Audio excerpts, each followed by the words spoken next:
Prime Minister, Julia, thank you for joining us here at Talk Radio. Now, the Shadow Health Secretary, John Ashworth, he's been secretly taped saying that he thought Jeremy Corbyn could be a threat to national security, it was a mistake to elect him leader, and that Labour's prospects are dire. If even Labour frontbenchers don't think they're going to win on Thursday, why are you telling voters that it's not in the bag yet and it's all to play for? Because everybody remembers what happened a couple of years ago, and everybody knows that polls can be wrong. But where I think John Ashworth was very sensible was in what he said about Mr. Corbyn's views on whether it's Hamas, Hezbollah, the IRA, his associations in the past, unquestionably do raise questions about the security clearance that he might have. And I'm afraid even more important than that, John Ashworth identified him as a Brexit blocker. He wants to stop Brexit. And that is something that I think is really holding this country back. That's what we want to do. We want to get Brexit done, take the country forward, and that's the big choice on Thursday.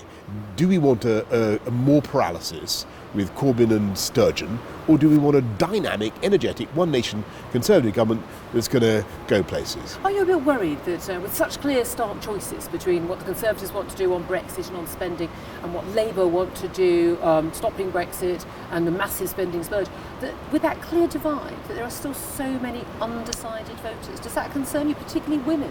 It's a very interesting point.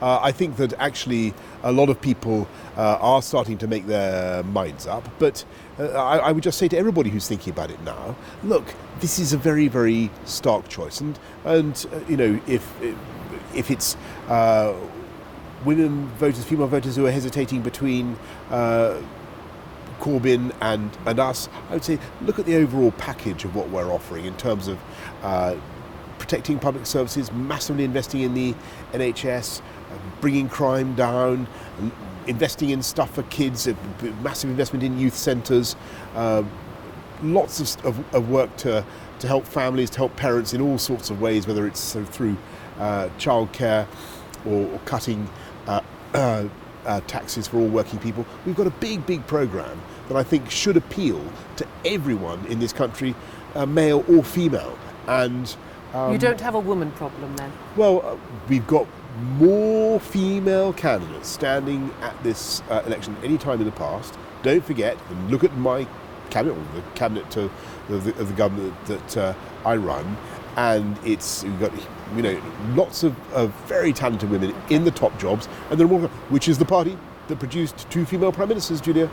It's not Labour. Okay. Now, the whole time through this election, the mantra has been get Brexit done. It's the answer to virtually every question, get Brexit done. The criticism from the other side is voting on Thursday for the Tory party isn't going to get Brexit done, even if you deliver on the 31st of January. It's still going to be months and months of wrangling to the end of the year, and years trying to negotiate trade deals elsewhere. No, well, that's not right, because Brexit is a very simple idea. And it's a beautiful idea. It means you take back control of your money, your borders, your laws. You can do things differently. You can, for everything on from VAT to sanitary products to animal welfare, all sorts of things you do differently. Free ports, you name it. Immigration control. We can take back control of our immigration, have a Canadian-style Australian-style points-based system. We have a Canadian-style free trade deal. We have Australian-style points-based. Never confuse the two. Australian-style points-based system for immigration, and it's a big. So that's the formal position. So that happens on January the 31st. You begin that work for the whole of the next year, but you also begin then, of course, yes, to develop the free trade partnership with the EU, with China, with Australia, with everywhere else. And what we're going to have to do, I mean, if we're lucky enough to get a working majority, it'll be a great moment for the UK, because we used to be the country that brought free trade to the world. We used to be the great global champions of free trade. We're going to have to recapture that role a bit. And what do you make of people who think that this country can't go out on its own? That we're too small and it will never get a good trade deal with the United States, for instance, without selling off the NHS? And we're just too small to get that deal and to do it in a short space of time. Well, what's your answer to that? Well, it's a view that is really confined to people in this country who take a certain view of this country. I find that there are loads of people around the world, friends and admirers of the UK, who look at us and think, my God, you're Great Britain, you're the United Kingdom. You're the guys who gave the world sport. You're the guys who have more Nobel Prizes than any other country apart from America. You're the guys who dominate the world pop music industry. You're the guys with the best universities on earth. You're the guys who lead in finance, in bioscience, in all the cutting edge technologies of the world. You gave the world the concepts of the Industrial Revolution. What's holding you back? And that's what they say to me. And I think they're often taken aback by our own reticence, our own reluctance to see that we can have a fantastic friendship with our European friends. We can develop that partnership, but we can also be global again. Okay. So on trade deals, on the EU, is no deal still on the table if we can't get a trade deal with Michel Barnier?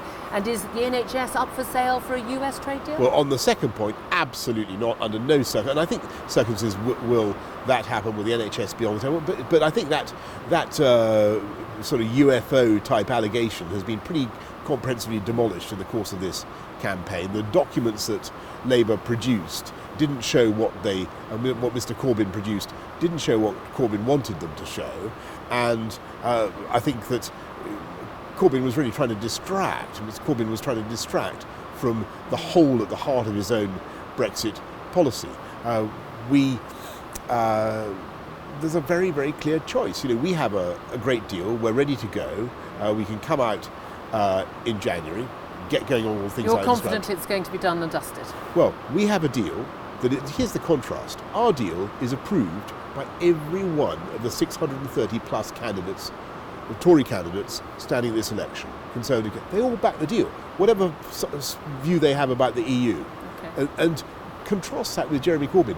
He hasn't got a single candidate that I know of. No member of his shadow cabinet backs his deal. Not McDonnell, not Starmer, not Abbott.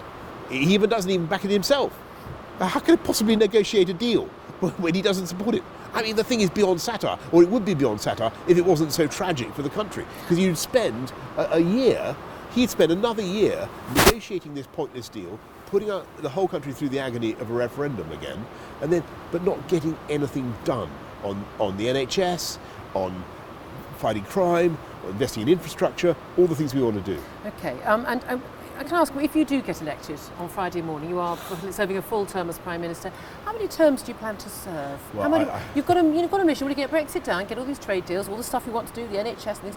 How long will it take you to deliver all that? Would you like to serve more than one term? Julia, I've got to get elected with a working majority on Thursday. That's there's a very, very stark choice. Working majority for us, or get a parliament working for the people of this country, or chaos, a hung parliament. You keep telling us your Brexit plan is oven ready, just put it in the microwave. Yes, I know. I realise.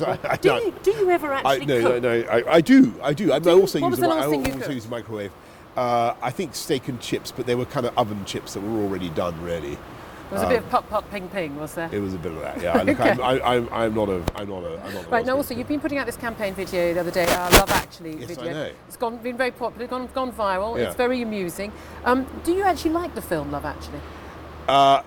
Well, actually, I've only seen it in episodic. I've not seen Love Actually. All of it from beginning to end because I'm so busy. But I'm familiar with the basic concept and the fantastic work done by Hugh Grant. Well, I was going to ask you. He plays the character of a Prime Minister who stands up to the United States in particular. And do you have anything in common with Hugh Grant's character? Well, I think we do have to stand up to the United States sometimes, and there are issues where we take a very different view. For instance, on climate change. This is a government that's is going to cut CO2 emissions massively. We're leading the world in wanting to be carbon neutral by 2050, and we want to be carbon neutral by Christmas, by the way. We want to be carbon neutral by 2050, and we can do it by championing fantastic green technology. The current White House doesn't share our point of view about climate change. I think they're wrong.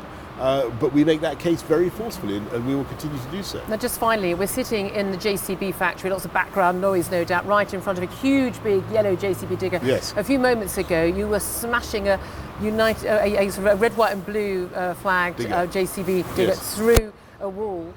with Get Brexit Done.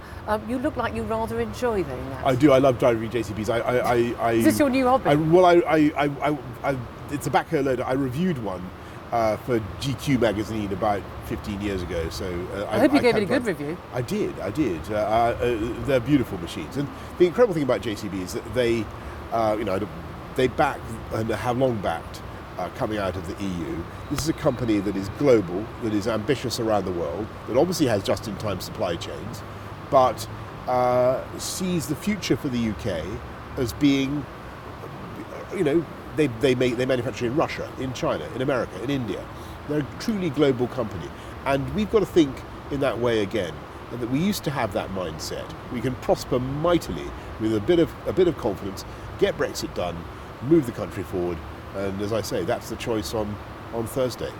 Progress with a one nation Tory government, get Brexit done, chaos, confusion, drift, dither, delay, with a Corbyn-Sturgeon coalition, plus a referendum on Scotland, then say. Okay.